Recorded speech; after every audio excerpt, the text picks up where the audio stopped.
ہر لہجہ ہے مومن کی نئی شان نئی آن، گفتار میں کردار میں اللہ کی برہان۔ قہاریو غفاریو قدوسیو جبروت، یہ چار عناصر ہوں تو بنتا ہے مسلمان۔ ہمسایہ جبریل امی بندہ خاکی، ہے اس کا نشیمن نہ بخارا نہ بدخشان۔ یہ راز کسی کو نہیں معلوم کہ مومن قاری نظر آتا ہے، حقیقت میں ہے قرآن۔ قدرت کے مقاصد کا عیار اس کے ارادے، دنیا میں بھی میزان قیامت میں بھی میزان۔ جس سے جگر لالا میں ٹھنڈک ہو وہ شبنم، دریاؤں کے دل جس سے دہل جائیں وہ طوفان۔ فطرت کا سرود ازلی اس کے شب و روز، آہنگ میں یکتا صفت سورہ رحمان۔ بنتے ہیں میری کارگاہ فکر میں انجم، لے اپنے مقدر کے ستارے کو تو پہچان۔ تشریح: ہر لہجہ ہے مومن کی نئی شان نئی آن، گفتار میں کردار میں اللہ کی برہان۔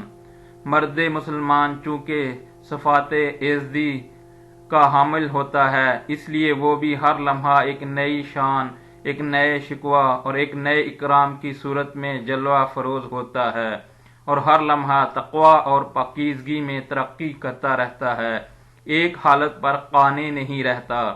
اس کی گفتگو گفتار سنیں یا اس کا عمل کردار دیکھیں، دونوں چیزیں اللہ تعالیٰ کی حجت کی دلیل اور نشان ہوتی ہیں۔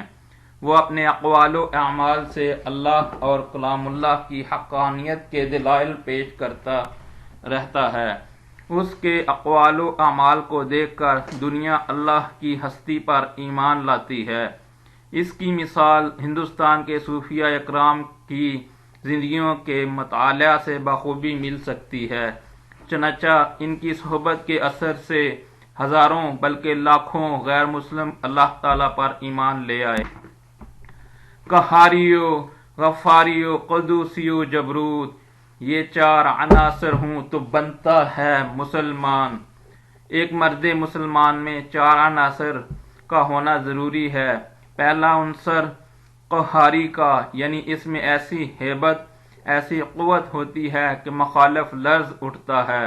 دوسرا عنصر غفاری کا ہے، وہ دوستوں کے ساتھ حسن سلوک اور رحم کے ساتھ پیش آتا ہے اور ان کی خطاؤں سے درگزر کرتا ہے، اور ایسا بھی ہوتا ہے کہ جب وہ دشمن پر غلبہ پا لیتا ہے تو اسے معاف کر دیتا ہے۔ تیسرا عنصر قدوسی ہوتا ہے، یعنی اس کی سیرت میں، اس کے عمل میں، اس کی گفتار میں اور اس کی حرکات و سکنات میں فرشتوں جیسی پاکیزگی ہوتی ہے۔ چوتھا عنصر جبروت کا ہوتا ہے، یعنی عظمت، جلال اور شکوہ میں سب پر فوقیت رکھتا ہے۔ ہمسایہ جبریل امی بندہ خاکی، ہے اس کا نشیمن نہ بخارا نہ بدخشان۔ مومن اگرچہ انسان ہوتا ہے لیکن اس میں فرشتوں کی سی پاکیزگی پائی جاتی ہے۔ اس کا جسم بھی خاکی ہی ہوتا ہے لیکن اس کی سرجست اور نہاد نورانی ہوتی ہے۔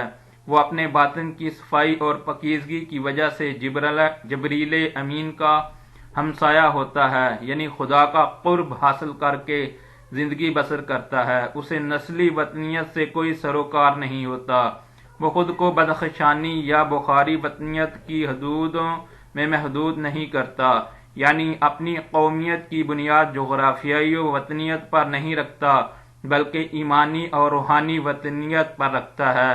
وہ وطن دوست ہوتا ہے لیکن وطن پرست نہیں ہوتا۔ وہ اپنے دین کے لیے اپنے وطن ترک کر سکتا ہے لیکن اپنے وطن کے لیے اپنے دین کو ترک نہیں کر سکتا۔ وہ اس بات سے بخوبی واقف ہوتا ہے کہ اسلام ہی اس کا وطن۔ یہ راز کسی کو نہیں معلوم کہ مومن قاری نظر آتا ہے، حقیقت میں ہے قرآن۔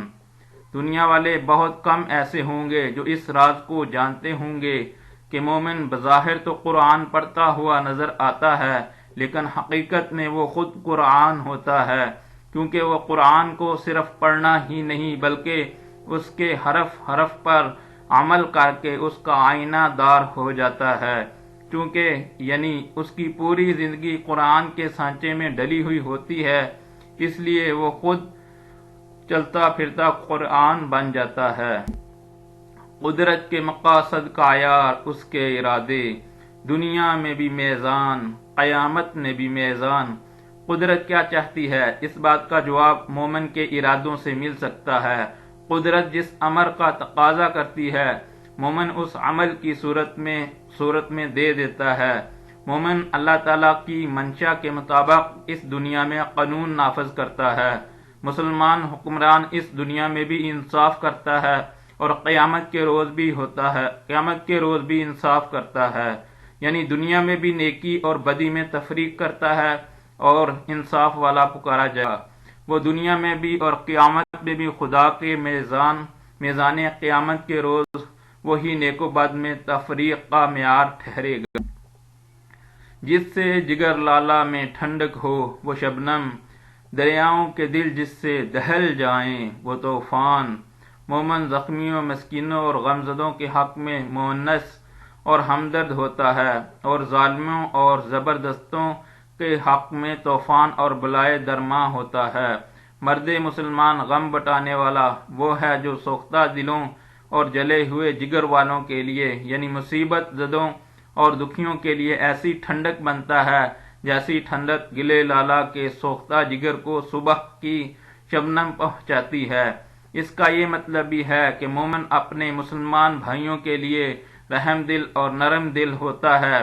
اس کے برعکس اگر دشمن مقابلے میں ہو تو وہ اس طوفان کی طرح ہوتا ہے جس سے دریاؤں کے دل بھی کانپ اٹھیں۔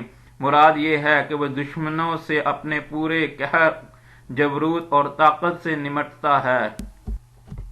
بنتے ہیں میری کارگاہ فکر میں انجم، لے اپنے مقدر کے ستارے کو تو پہچان۔ اے مخاطب، میری شاعری کو محض شاعری نہ سمجھ، بلکہ اس میں بھی قرآن کے حقائق و معارف بیان کرتا ہوں۔ میری فکر کے کارخانے میں ایسے ستارے جنم لیتے ہیں جو تیری قسمت کو چمکا سکتے ہیں۔ دانش مندی ہوگی کہ تو اپنے مقدر کے ان ستاروں کو پہچان لے، یعنی میری شاعری میں جو حقیقتیں اور معرفتیں ہیں وہ گویا تابندہ ستاروں کی مانند ہیں۔ اس لیے تو ذرا غور کر کہ ان میں سے کون سا نقطہ معرفت تیرے دل کو باتا ہے، جو تجھے پسند آئے اسی کو اختیار کر، یقیناً تیرا مقدر سنور جائے گا۔ فطرت کا سرود ازلی اس کے شب و روز، آہنگ بھی یکتا صفت سورہ رحمان۔ مومن کے دل اور مومن کی راتیں، الغرض مومن کا ہر لمحہ ایک ایسا گیت ہے جسے فطرت نے اپنے لیے روز اول سے پسند کیا ہوا ہے۔ مومن کی زندگی فطرت کے نغموں کی طرح دلکش ہوتی ہے اور اس میں فطرت کے قوانین کے ساتھ ایسی ہم آہنگی پائی جاتی ہے جیسی سورہ رحمان کی آیتوں میں نظر آتی ہے۔ سورہ رحمان کی آیتیں دوسری آیتوں کے مقابلے میں ہم آواز اور ہم آہنگ ہیں۔